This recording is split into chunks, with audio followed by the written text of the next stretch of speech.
मेरी साधना को सजीव एवं पूर्ण बनाने के लिए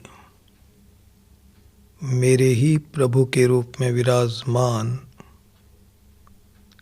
आप सभी सत्संग प्रेमी माताओं, बहनों और भाइयों के चरणों में सादर प्रणाम। दुख देने वाले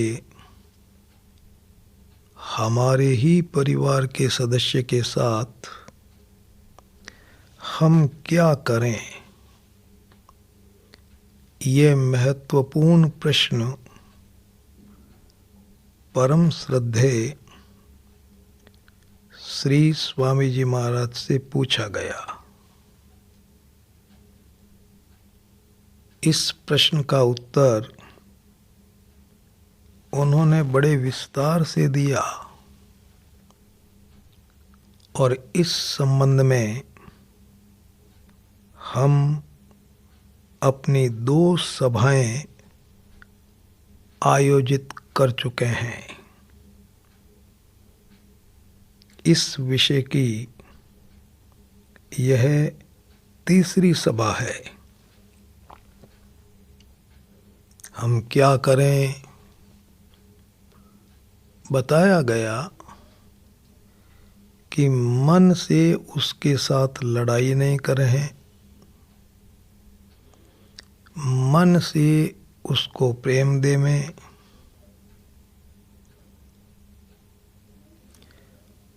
उसके साथ में अच्छा व्यवहार करें,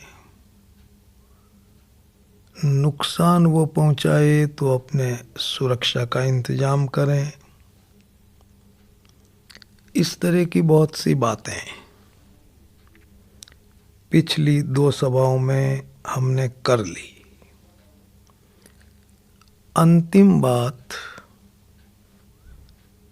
जो हमें करनी थी पिछली सभा में वो ये थी कि हम उसको दंड दे सकते हैं या नहीं। उसने नुकसान कर दिया, दुख दे रहा है, प्रतिकूल व्यवहार कर रहा है, उसको दंड दे सकते हैं कि नहीं। बताया गया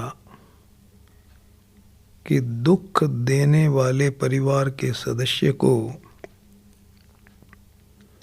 आप कठोर से कठोर दंड दे सकते हैं।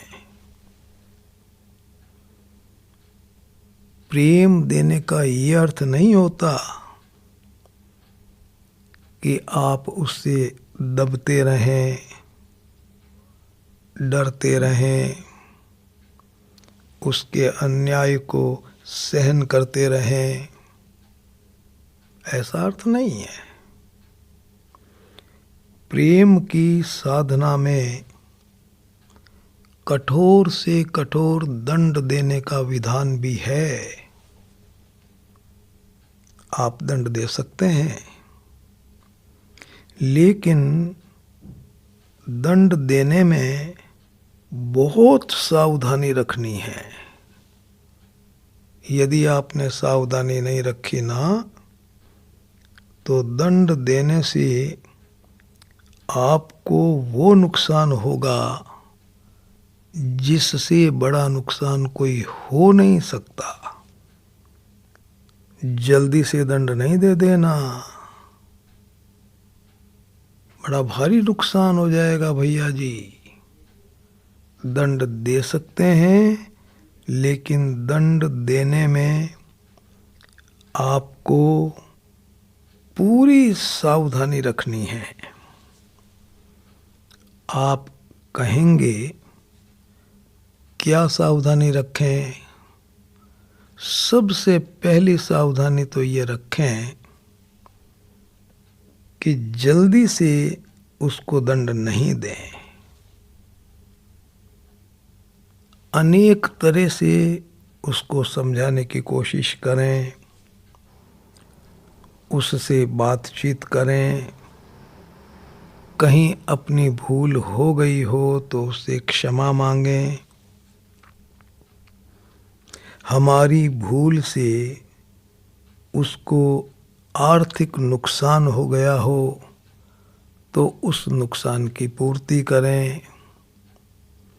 उसका अपमान हो गया हो तो खूब सम्मान करें।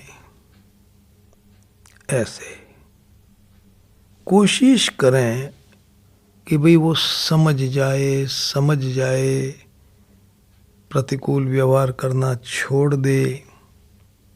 पूरी कोशिश करें। सब प्रकार के प्रयास करने के बाद भी यदि वो नहीं मानता है तो उसके बाद यह निर्णय लें कि हे परमात्मा, यह आपका मेहमान है और अब मुझे इसको दंड देना ही पड़ेगा।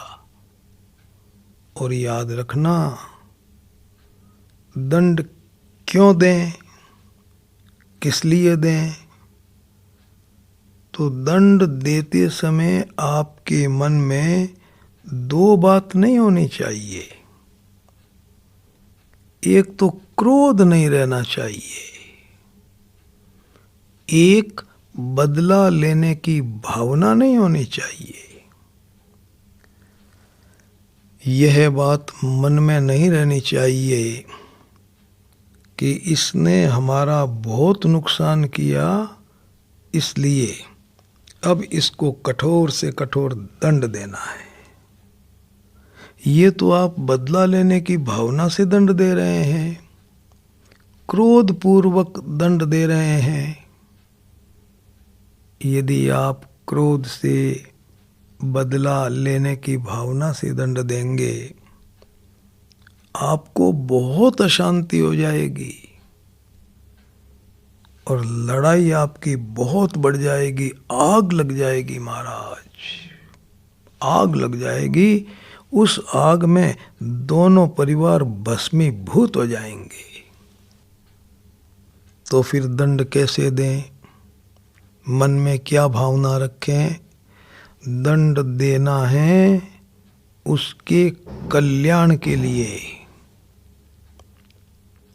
उसकी प्रसन्नता के लिए, उसके उद्धार के लिए, उसके सुधार के लिए, उसके लाभ के लिए। एक डॉक्टर होता है, बड़ा भारी ऑपरेशन कर डालता है, पूरे सीने को चीर देता है महाराज। लेकिन डॉक्टर के मन में ये भावना रहती है कि मुझे इस रोगी की गंदगी को बाहर निकाल करके इसको स्वस्थ बनाना है, प्रसन्नता देना है। महाराज, इतनी चीर फाड़ करने के बाद भी हम उसकी खुशामद भी करते हैं, उसको उसकी फीस भी देते हैं। और उसने इतना बड़ा चीरा लगा दिया, ये दंड नहीं है। ये चीरा लगा दिया, चीर फाड़ कर दिया, ये दंड नहीं है भैया जी। डॉक्टर के मन में कोई क्रोध नहीं था, नुकसान पहुंचाने की, बदला लेने की कोई भावना नहीं थी, आपको प्रसन्नता देने की भावना थी। आपकी इच्छा थी कि डॉक्टर ये काम करे, तो उसने तो आपकी सेवा की है। शरीर के अंग को काट डाला और फिर भी सेवा। तो निवेदन में आपसे ये कर रहा हूं कि आप उसको कठोर से कठोर दंड दे सकते हैं, लेकिन उसकी भलाई के लिए दंड देना है, उसके सुधार के लिए दंड देना है। मन में सोचना है कि यदि इसको दंड देंगे तो इसका भला हो जाएगा। ये जो बुराइयां करता जा रहा है, इन बुराइयों से इसके जीवन का नाश हो जाएगा, इसका मानव जीवन बेकार चला जाएगा। इसको बुराइयों से बचाना है, कुछ ऐसा दंड इसको देना है कि ये इस तरह की बुराई कर ही नहीं सके। बुराइयां करके ये अपना विनाश कर लेगा। इसको बचाना है, बचाना है, बचाना है, ताकि ये जीवन में प्रसन्न रहे, आनंद से रहे, शांति, मुक्ति, भक्ति की साधना करके मनुष्य जीवन को सफल बनाए। इस भावना से दंड देना है महाराज। और दंड देने के पहले भगवान राम को याद करें, भगवान कृष्ण को याद करें। कैसे याद करें? देखो, राम जी ने रावण को छोटा दंड नहीं दिया, मृत्यु दंड दिया महाराज, मृत्यु दंड। मार ही डाला रावण को। लेकिन कब मारा? तुरंत नहीं मार दिया। श्री रामचरितमानस को आप गहराई से पढ़ेंगे तो आपको साफ साफ ये अनुभव होगा कि सीता जी के हरण के बाद भगवान राम ने प्रत्यक्ष और अप्रत्यक्ष रूप से रावण को बहुत बार समझाया। अनेक बार रावण की पत्नी मंदोदरी ने समझाया, बहुत बार समझाया बेचारी ने। विभीषण ने समझाया, कुंभकर्ण ने समझाया, संबंधियों ने समझाया, मंत्रियों ने समझाया। भैया जी अनेक बार थोड़ा सा बल भी दिखलाया। हनुमान जी गए, लंका को जला करके आ गए। वो तो माना ही नहीं, माना ही नहीं, माना ही नहीं। भगवान ने समुद्र पार कर लिया, पुल बना दिया महाराज। रावण भयभीत हो गया। फिर भी भगवान ने देखा कि एक मौका इसे और दिया जाए। अंगद को कहा, बेटा अंगद, एक बार लंका जाओ और जरा रावण को समझाओ। अंगद और वानर सेना ये नहीं चाहते थे कि अब देरी की जाए। उनको तो रावण पे बड़ा क्रोध आ रहा था, युद्ध की तैयारी थी। भगवान ने कहा, अंगद जाओ। अंगद ने पूछा कि महाराज आप मुझे वहाँ भेज तो रहे हैं, इतनी बार समझा दिया, अब बताइए मैं क्या करूँ वहाँ जा कर के। बोला, मैं जाता हूँ और उस लंका को बेर की गुठली की तरह मसल करके नष्ट भ्रष्ट कर देता हूँ और सीता जी को लेकर के आता हूँ। भगवान ने कहा, ऐसा नहीं करना। नियम होता है कुछ, दूत ऐसा नहीं करते हैं। तुम दूत बन करके जा रहे हो, समझाना उसको, प्रेरणा देना। उसने पूछा कि महाराज मुझे तो बता दो कि मैं क्या करूं। एक चौपाई भगवान ने बोली रामायण में बड़ा सार छिपा हुआ है इसमें। काज हमार तासु हित होई, रिपु सन करई बत कई सोई। काज हमार तासु हित होई। बेटा हमारा तो काम हो जाना चाहिए, और हमारा काम क्या है? सीता जी आ जाएं, काज हमार, और तासु हित होई, उसका भला होना चाहिए। देखो मजा। रिपु सन करई बत कई सोई, वो है तो हमारा दुश्मन, लेकिन होना चाहिए उसका भला। काज हमार तासु हित होई, रिपुसन करई बत कई सोई। उस दुश्मन रावण के साथ में कुछ इस तरह की बात करना कि हमारा काम हो जाए और उसका भला हो जाए। देखो आप, मन में कहीं क्रोध नहीं, मन में प्रेम, भला हो जाए। देखो ये मैं बात आपको केवल आपके परिवार के संबंध में निवेदन कर रहा हूं। आप इधर उधर मत चले जाना। देखो, मन में ये बात मत ले आना कि साहब जब दूसरे देश के साथ लड़ाई हो तो क्या हम इस प्रेम की साधना को करें। ऐसा मैं नहीं कह रहा हूं। उस समय जो नियम है, जो कर्तव्य है, जो आपको बताया जाता है, आप वही करें। ये तो मैं आपसे बता रहा हूं कि आपका बेटा, आपके पति, आपकी पत्नी, आपके निकट परिवारजन आपके साथ में प्रतिकूल व्यवहार करें तो आप क्या करें, ताकि आप शांत रह सकें, प्रसन्न रह सकें, आनंद से रह सकें। ये निवेदन कर रहा हूं मैं आपसे। तो भैया जी बहुत बार समझाया रावण को।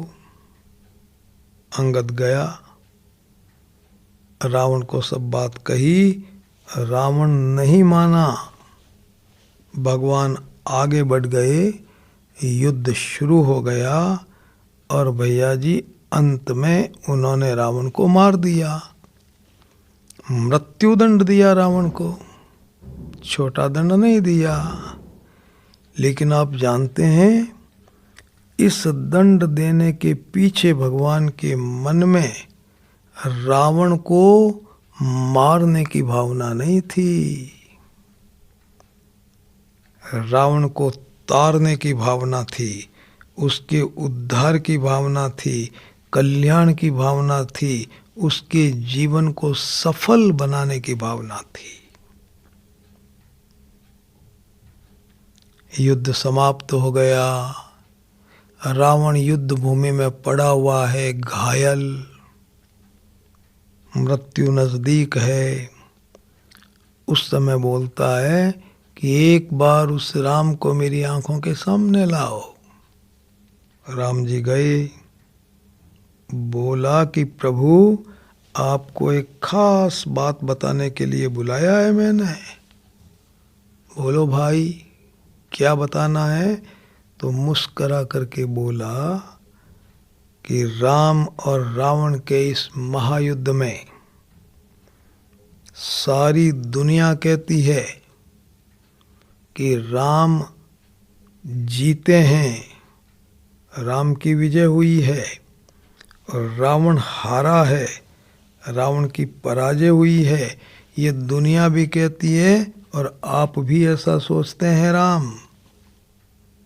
लेकिन इस गलत भावना को, इस गलत बात को दिमाग से निकाल दीजिए।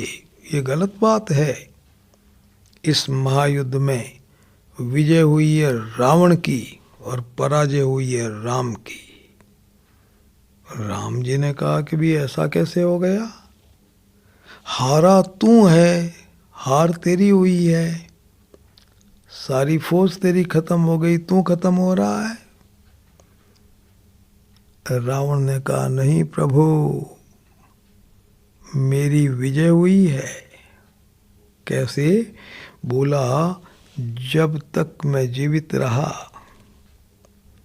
मैंने आपको अपनी लंका नगरी में पैर नहीं रखने दिया। पैर आते, हिम्मत होती तो।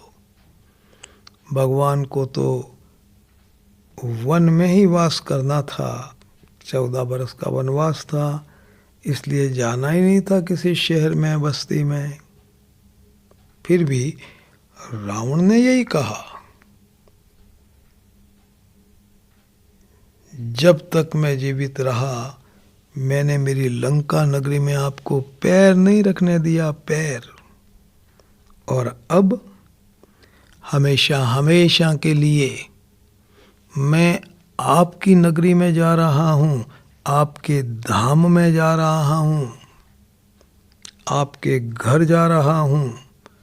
यदि आपकी हिम्मत है तो मुझे रोको। भगवान मुस्करा दिए और बोले, भैया इस दृष्टि से तो विजय तुम्हारी हुई है, देखो मजा। भगवान के मन में रावण को मारने की बात नहीं थी, इच्छा नहीं थी। उन्होंने तो रावण का कल्याण कर दिया, तार दिया उसको। और भगवान के मन की बात रावण को पता भी चल गई, उसकी पत्नी मंदोदरी को पता चल गई। मंदोदरी तो आई भगवान के पास में रावण के मरने के बाद, और आकर के बड़ी जोरदार स्तुति की साहब, जोरदार स्तुति। उस स्तुति में ये कहा कि प्रभु आप बहुत दयालु हैं, बहुत करुणा सागर हैं, मैं आपकी बहुत बहुत आभारी हूँ कि मेरे पति राक्षस शरीर में कभी साधना करके आपके धाम को प्राप्त नहीं कर सकते थे। आपने ऐसे मेरे पापी पति को अपने हाथों से मार करके अपना धाम दे दिया। आप धन्य हैं, धन्य हैं, धन्य हैं। ऐसी स्तुति मंदोदरी ने की। अरे किसी के पति को मार दे और वो पत्नी धन्यवाद दे रही है, पैर पकड़ रही है, आशीर्वाद दे रही है। सोचो जरा, भाव भाव भाव भाव मारने का नहीं था, भाव उतारने का था। एक और रहस्य की बात है इसमें। वो रहस्य की बात यह है कि भगवान ने रावण को मार करके रावण को प्रेम दिया, प्रसन्नता दी। आप कहेंगे कैसे? रावण के मन में ये इच्छा थी, राक्षस शरीर में भजन नहीं कर पाऊंगा, राम अपने हाथ से मुझे मार दें तो मेरा कल्याण हो जाए, ये इच्छा थी। भगवान ने रावण को मार करके रावण की इच्छा पूरी की। और किसी की इच्छा को पूरा कर दें आप, मर्यादा को ध्यान में रखते हुए, उसको प्रसन्नता देने की भावना रखते हुए, महाराज इसी का नाम सेवा है, इसी का नाम प्रेम है। कहाँ मारा? भगवान ने तो रावण को प्रेम दिया, प्रसन्नता दी। तो निवेदन मैं आपसे ये कर रहा हूं कि आप जब दंड देना परिवार के सदस्य को, तो जरा राम जी की लीला को याद कर लेना। मारा नहीं, तार दिया। भगवान कृष्ण को याद कर लेना। पूतना गई स्तनों पर जहर लगा करके भगवान कृष्ण को मारने के लिए। पालने में सो रहे थे, गोद में लिया, दूध पिलाने की कोशिश की, भगवान प्राण ही पी गए। मार दिया पूतना को, लेकिन मार करके भेजा कहाँ? भैया जी, उसी धाम में भेजा जिस धाम में अपनी माँ यशोदा को भेजा। अब बताओ, ये तारना है कि मारना है? मन का भाव देखो आप भगवान का। तो दंड दिया उसके कल्याण के लिए, हित के लिए। भगवान राम ने बाली को मारा। उसने कहा क्यों मारा? धर्म हेतु अवतरहूं गुसाई, मारा मोई व्याध की नाई। धर्म के लिए आपका अवतार हुआ, एक शिकारी की तरह मुझे मार दिया आपने। मैं बेरी सुग्रीव पियारा, अवगुण कवन नाथ मोई मारा। क्या मेरे से दोष हो गया, अवगुण हो गया कि आपने मुझे मार दिया?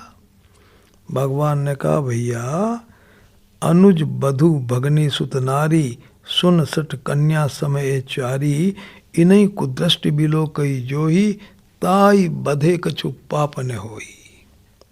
अनुज बधु छोटे भाई की पत्नी, भगनी कहते हैं बहन को, सुत नारी कहते हैं बेटे की बहू को, कन्या कहते हैं पुत्री को।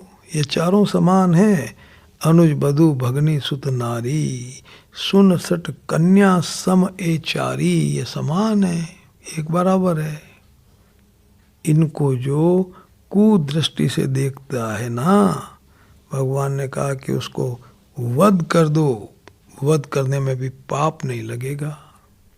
ताई बधे कछु पाप न होई। तो भैया जी बाली का वध कर दिया, मार दिया उसको।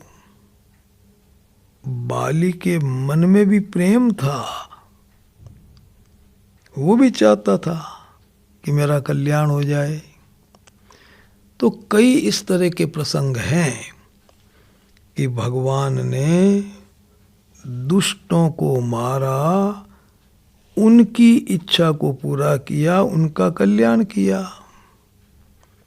तो वो कोई दंड थोड़ी था महाराज, वो दंड नहीं था, वो तो एक तरह का इनाम था, पारितोषिक था। तो भैया जी दंड दें या नहीं दें, बात पूरी हो गई। अब मैं आपसे बताऊं कि प्रश्नों के तो सारे उत्तर पूरे हो गए। अब मैं जरा आपको संक्षेप में एक क्रम बताता हूं कि परिवार का कोई सदस्य आपके साथ में यदि प्रतिकूल व्यवहार करे, आपको दुख देवे, तो उसको आप प्रेम कैसे देवें, इसका एक क्रम बताता हूँ जल्दी से। सारी बातें तो हो गई, वैसे थोड़ा सा क्रम बता देता हूँ। पहली बात, उसको भगवान का स्वरूप या भगवान का मेहमान समझें और मन मन में एकांत स्थान पे बैठ करके प्रणाम करें। दूसरी बात, यदि आपसे कोई भूल हो गई हो तो उससे क्षमा मांग लें। तीसरी बात, यदि वो आपका नुकसान करने की कोशिश करे तो आप अपने शरीर, परिवारजन, सामान और संपत्ति की रक्षा और सुरक्षा का पूरा इंतजाम करें। चौथी बात, यदि इंतजाम करने के बाद भी वो आपका नुकसान कर दे तो भैया जी आप वापस उसका नुकसान नहीं करें, उससे नाराज न हों, उसके साथ बोल चाल और आने जाने के व्यवहार को बंद नहीं करें, आप नहीं करें। उसका अपमान, अनादर, निंदा, निरादर, तिरस्कार वगैरह नहीं करें। ये सब काम आप नहीं करें। ये चौथी बात हो गई। पांचवी बात, उसके प्रति अपने हृदय में करुणा की भावना रखें। प्रार्थना करें भगवान से कि ये भगवान, इसको आप सद्बुद्धि दो, ये इस तरह का व्यवहार कर रहा है, इसको नुकसान हो जाएगा, प्रभु इसको बचाओ। प्रार्थना करें और इसके बाद में उसे भैया जी समझाएं अच्छी तरह से कि भाई ऐसा मत करो, और वो समझे ही नहीं तो उसके बाद में उसे कठोर से कठोर दंड देवें, अंत में दंड देवें। और यदि वह दंड देने के बाद भी नहीं माने तो फिर भगवान से प्रार्थना करें कि हे परमात्मा, मैंने तो प्रेम की साधना पूरी कर ली। इसको कहते हैं जी, दुख देने वाले को प्रेम देने की साधना। ये सब प्रेम देने की साधना है। फिर भी भाई जी, यदि वो माने ही नहीं, दंड भी दे दिया, नहीं मानता है, भगवान से प्रार्थना करें कि प्रभु अब तो इसे आप ही ठीक करो और मुझे कोई ऐसा मौका दो कि ये किसी संकट में पड़े और मैं इसकी मदद करूं। घन घोर संकट में पड़े और मैं मदद कर दूं, ताकि इसका कलेजा कहीं पिघल जाए, इसके कलेजे में प्रेम पैदा हो जाए। इस तरह की कोई व्यवस्था आप करें।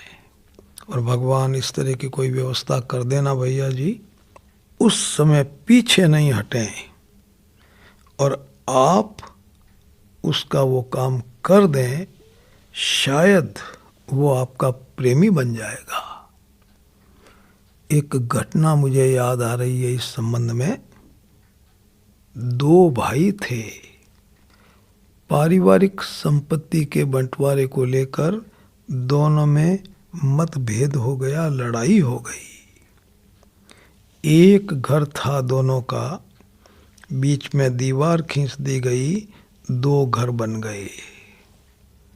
बड़े भाई साहब तो उच्च कोटि के साधक, उच्च कोटि के प्रेमी।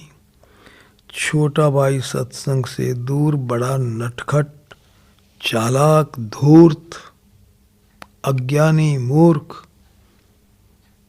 भैया जी बड़ा खराब आदमी। बड़े भाई साहब ने सब प्रकार की साधनाएं कर ली, लेकिन उसका प्रतिकूल चलना बंद नहीं हुआ। भगवान से प्रार्थना की कि प्रभु कोई मौका दो। भगवान ने मौका बहुत जोरदार दिया। छोटे भाई के 4 पुत्रियां, 5वां एक इकलौता बेटा, कोई 2.5-3 वर्ष की उसकी उम्र। छोटा भाई व्यापार के काम के लिए 4 महीने के लिए बाहर गया। पत्नी को समझा करके गया कि चाहे कुछ भी हो जाए, बड़े भाई साहब से कभी बोलना नहीं, बात करना नहीं, कोई सहयोग लेना नहीं। चला गया महाराज बाहर। तीसरे ही दिन घटना क्या घटित हुई कि वो अपने रसोई में बैठी हुई थी। बच्चों ने आकर के उसको सूचना दी कि बहन जी, आपके ऊपर के कमरे में से कुछ धुआं सा निकल रहा है। बड़ी घबराई, भागी महाराज रसोई में से उठ करके। क्यों भागी? उस ऊपर के कमरे में उसका इकलौता बेटा सो रहा था, एक कोने में सो रहा था। कमरा पुरानी तरह का, लंबाई ज़्यादा, चौड़ाई बहुत कम, 2-3 छोटी छोटी बारी, गांव का मकान।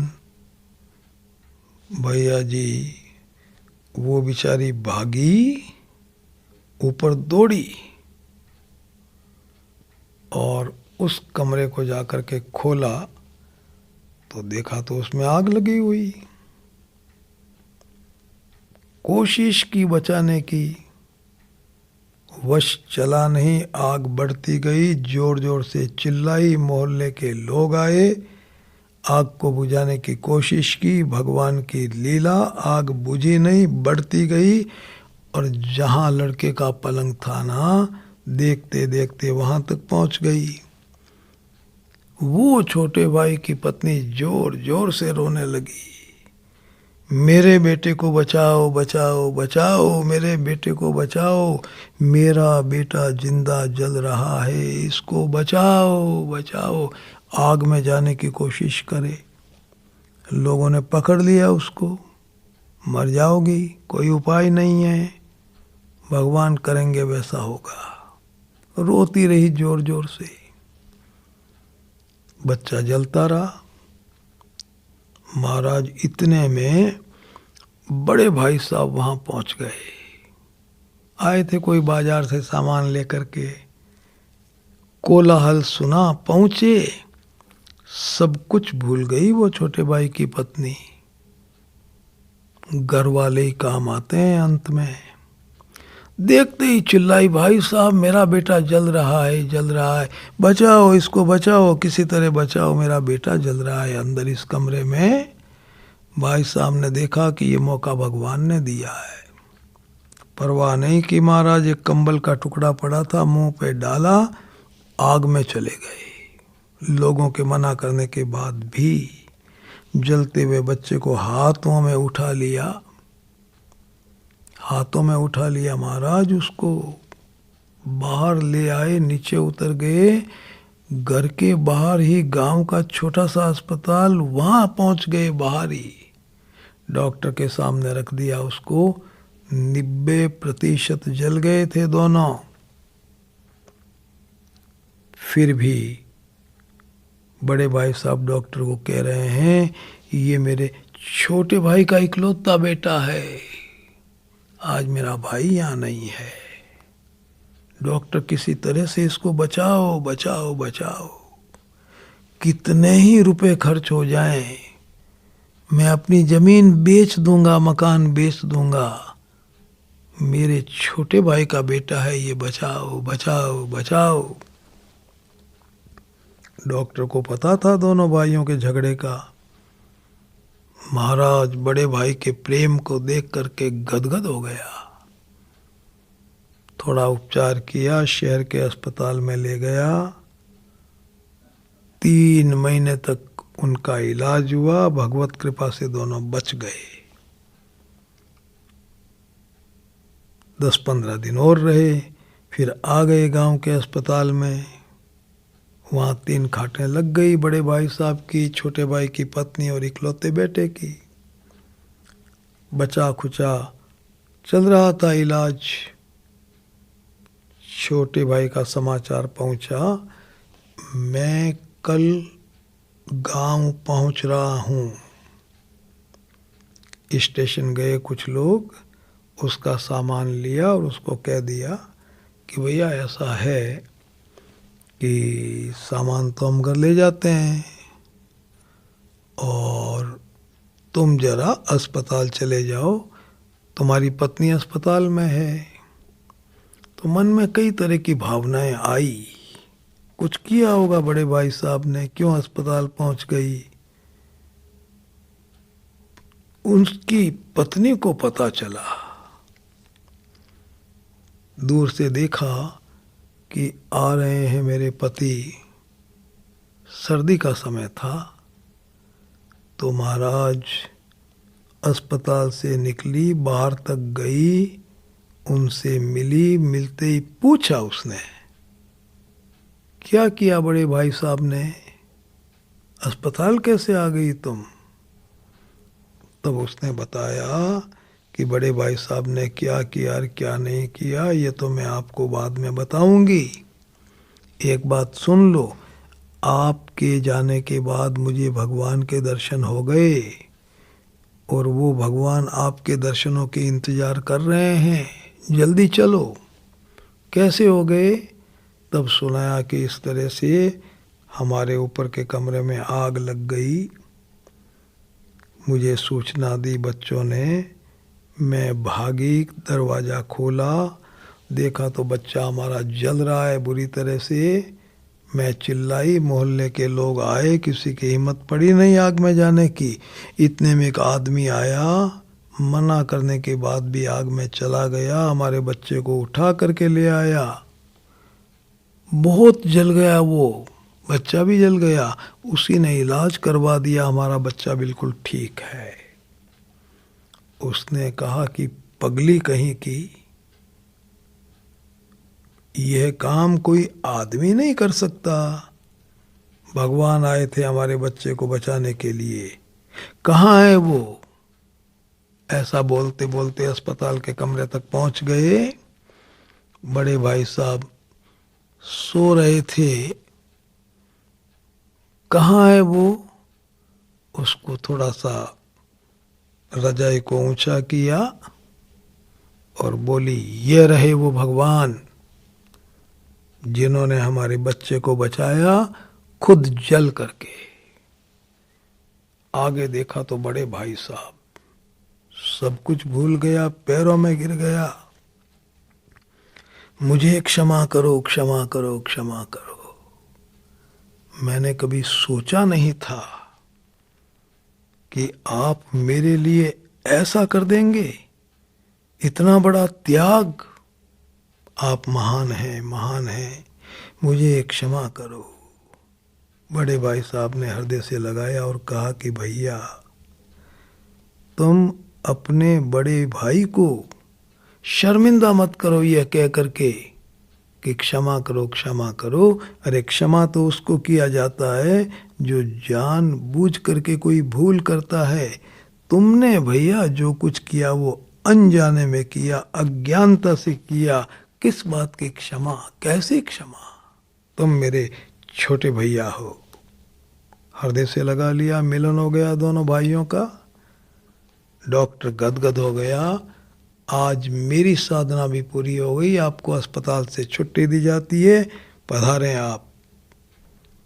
छोटे भाई ने कहा, डॉक्टर छुट्टी तुमने दी है, मैं छुट्टी अभी बाद में लेऊंगा।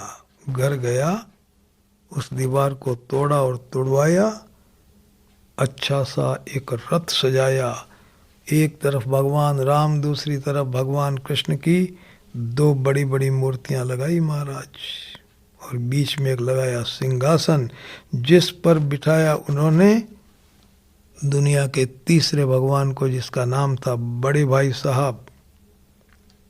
जय जयकार के नारे लगाते हुए शोभा यात्रा निकालते हुए घर लाया। दोनों भाई बहुत ठाठ से रहते हैं, आज आनंद से रहते हैं। प्रेम की साधना में छोटा भाई 10-20 कदम आगे है। ये है भैया जी दुख देने वाले परिवार के सदस्य को प्रेम देने की बात। इस तरह से प्रेम देना है, हंसी खेल नहीं है। देखो, आप जानते हैं ये प्रेम देने की ताकत कैसे आती है? जब सुनते हैं ना इस प्रवचन को, महाराज आदमी सोचता है कि ये सब कुछ कपोल कल्पित है, असंभव है, ऐसा हो ही नहीं सकता। ऐसा नहीं सोचें आप, प्रेम आपको देना ही पड़ेगा। बताओ, प्रेम नहीं दोगे तो फिर क्या करोगे? लड़ाई करोगे, द्वेष पालोगे, उससे तो आपको ज्यादा तकलीफ होगी, ज्यादा दुख होगा। प्रेम देना ही पड़ेगा महाराज। इन बातों को बार बार सुनो, समझो, सोचो, बातचीत करो, चिंतन करो, मनन करो। देखो प्रेम देने की ताकत आती है कि नहीं आती है। जोरदार ताकत आ जाएगी प्रेम देने की। रामचरितमानस की एक बात सुनाऊं मैं आपसे। दशरथ जी ने राम के युवराज बनाने की घोषणा कर दी, राम राजा बनेंगे। तैयारियां शुरू हो गई। महाराज कैकेयी ने 2 वरदान मांग लिए। राम को वन में भेजो 14 वर्ष के लिए, और मेरे बेटे भरत को राज्य देव। दशरथ जी वचनों में आ गए और वो काम करना पड़ा। भैया जी मजा देखो, कैकेयी ने भगवान राम को 14 वर्ष के लिए वन में भेज दिया, और वनवास भी कोई साधारण नहीं था, कठोर वनवास, बहुत कड़ा वनवास था। पैरों में चप्पल नहीं ले जाने दी महाराज, जूते उतरवा लिए, राजसी वेशभूषा को उतार दिया गया, वनवासी के कपड़े पहना दिए गए। मां ने ये नहीं सोचा कि राजमहल के मखमली गद्दों पर रहने वाले चलने वाले ये मेरे बेटे और बहू बिना चप्पल और जूतों के जंगल के कंटीले रास्तों में कैसे चलेंगे। उस मां ने यह नहीं सोचा कि 1 घंटे के बाद जब इनको प्यास लगेगी तो ये कौन से बर्तन में पानी पिएंगे। 1 गिलास साथ में नहीं ले जाने दी। उस मां ने यह नहीं सोचा कि आज शाम को ये बेटा और बहू कौन से पात्र में भोजन करेंगे और क्या भोजन करेंगे, रात्रि में कहाँ सोएंगे। कठोर वनवास दिया महाराज, जबरदस्त वनवास, और बिना किसी अपराध के। मजा देखो आप, बिना किसी अपराध के। लेकिन इतना प्रतिकूल चलने वाली कैकेयी मां को राम जी ने भरपूर प्रेम दिया,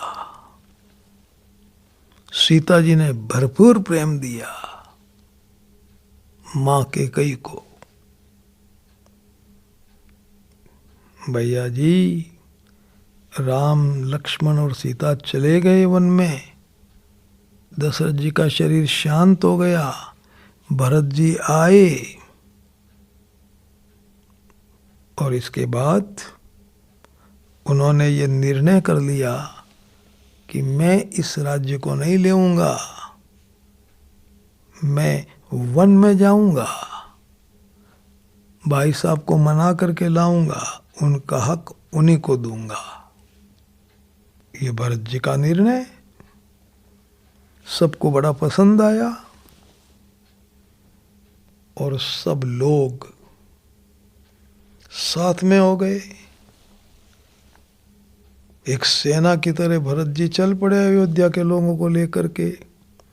रास्ता वही था जिस रास्ते से राम गए। राम और भरत का मिलाप हो गया। फिर राम जी को सूचना दी गई कि बहुत लोग आए हैं और माताएं भी आई है, माताएं भी आई है। राम जी रवाना हुए कि भाई थोड़ा दूर चलें, माँ का स्वागत सम्मान करें। सामने गए, आगे देखा तो तीनों माताएं खड़ी हैं, तीनों के सफेद साड़ियां हैं। आश्चर्य हुआ कि ये क्या। फिर देखा तीनों के सिर पर सौभाग्य का चिन्ह नहीं है, और अचंबा हुआ। फिर देखा कि तीनों के आंखों में आंसू बह रहे हैं। राम जी ने देखा कि ये क्या हो गया। फिर सोचा कि अब मैं क्या करूं।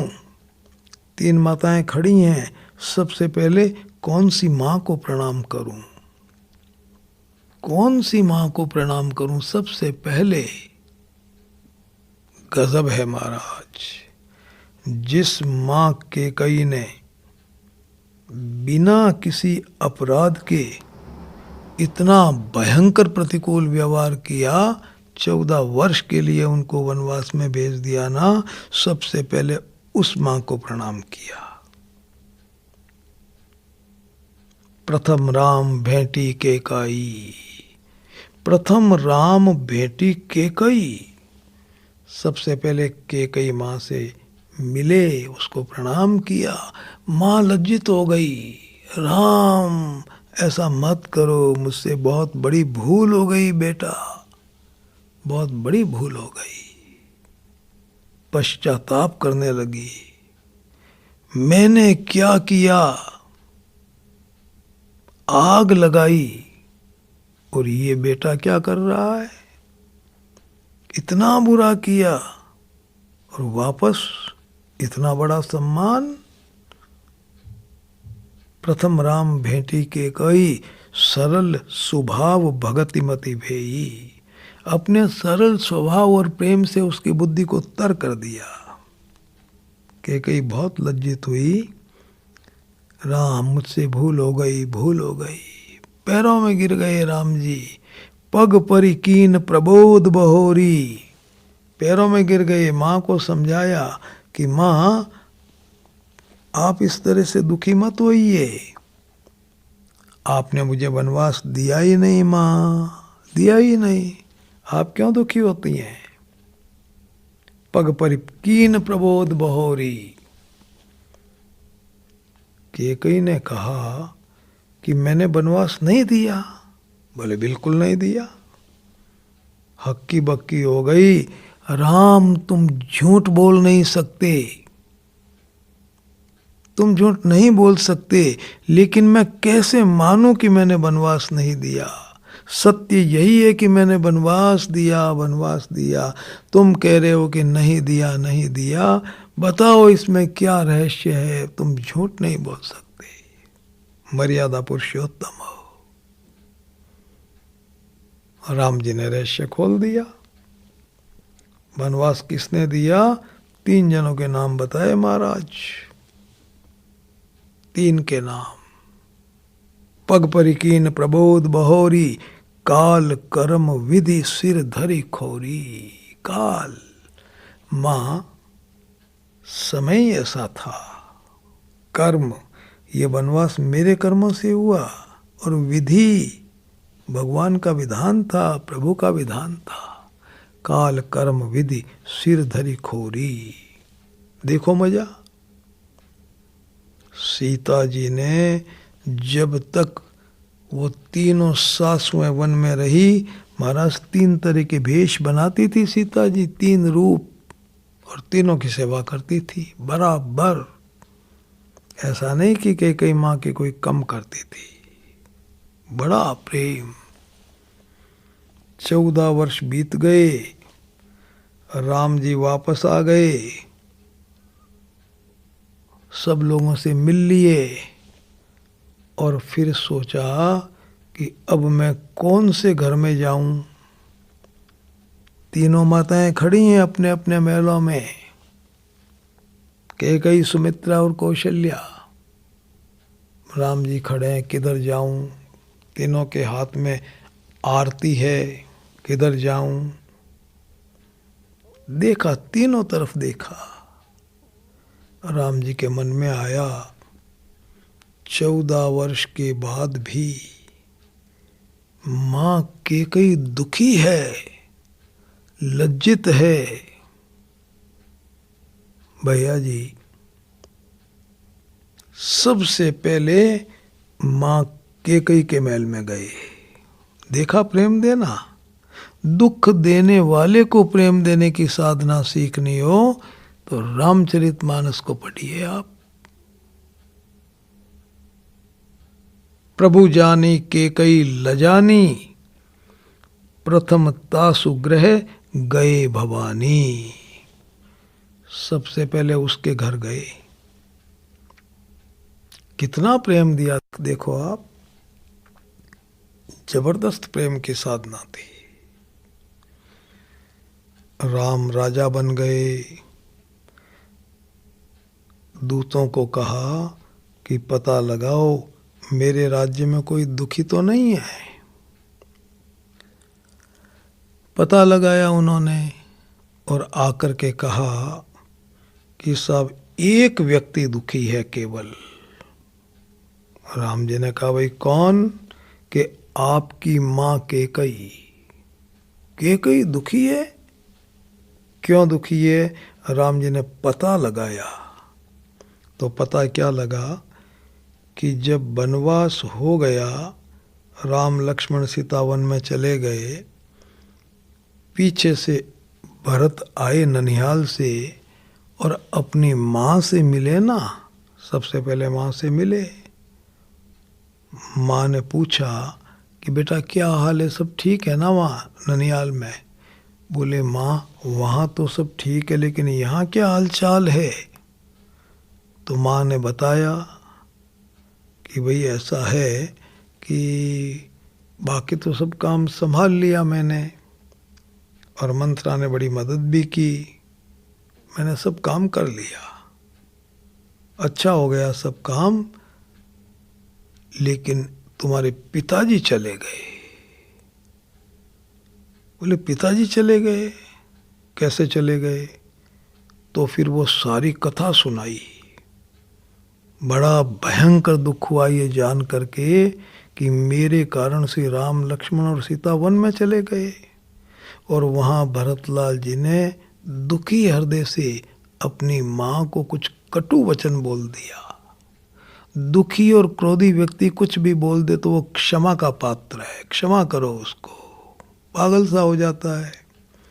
और अंत में बोलते बोलते ये बोल दिया कि माँ मैं जा रहा हूँ हमेशा के लिए इस महल से, तुम सोच लेना कि मेरा बेटा भरत मर चुका है, और मैं सोच लूँगा कि मेरी माँ केकई मर चुकी है।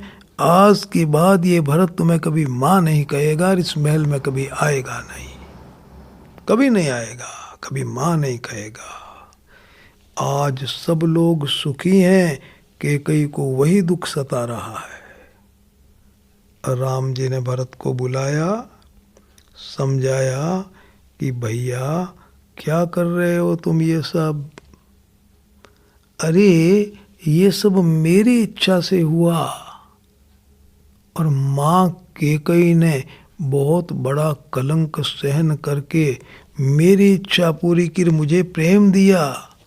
वो तो इस दुनिया की सबसे बड़ी प्रेम देने वाली मेरी भक्त है, वो पूजनीय है। क्या सोच लिया तुमने? भरत समझ गया। माँ केकई को सूचना दिलवाई कि कल माँ हम चारों भाई तुम्हारे पास में आ रहे हैं, तुम्हारे हाथ के राज भोग खाएंगे। भरत आगे आगे आएगा, वो तुम्हें माँ कहेगा, गोद में बैठेगा और तुम्हारे हाथ के राज भोग खाएगा। केकई को सूचना मिली, तैयारी हो गई। दूसरे दिन बैठ गई मुख्य दरवाजे के पास में, चारों भाई गए, आगे आगे भरत माँ माँ माँ माँ कहता हुआ चरणों में गिर गया, प्रणाम किया। माँ ने गोद में बैठाया, राजभोग खिलाए, केकई आनंदित हो गई। इसको कहते हैं महाराज दुख देने वाले परिवार के सदस्य को प्रेम देना। क्या करना है उसके साथ में, क्या नहीं करना है, सारी बातें 3 घंटे लगे हैं, मैंने आपसे विस्तार से निवेदन कर दी। अब इन बातों को खूब अच्छी तरह से सुनो भाई, समझो अच्छी तरह से और अपने आचरण में उतारो। इस साधना को आपने कर लिया ना भैया जी, परिवार में आनंद रहेगा और परिवार में रह करके आप परमात्मा के दरबार तक पहुंच जाओगे। भगवान हम सभी भाई बहनों को ये शक्ति प्रदान करें कि हम इस प्रेम साधना को करके अपने जीवन को सफल बनाएं। इसी सद्भावना के साथ सभी भाई बहनों को सादर प्रणाम।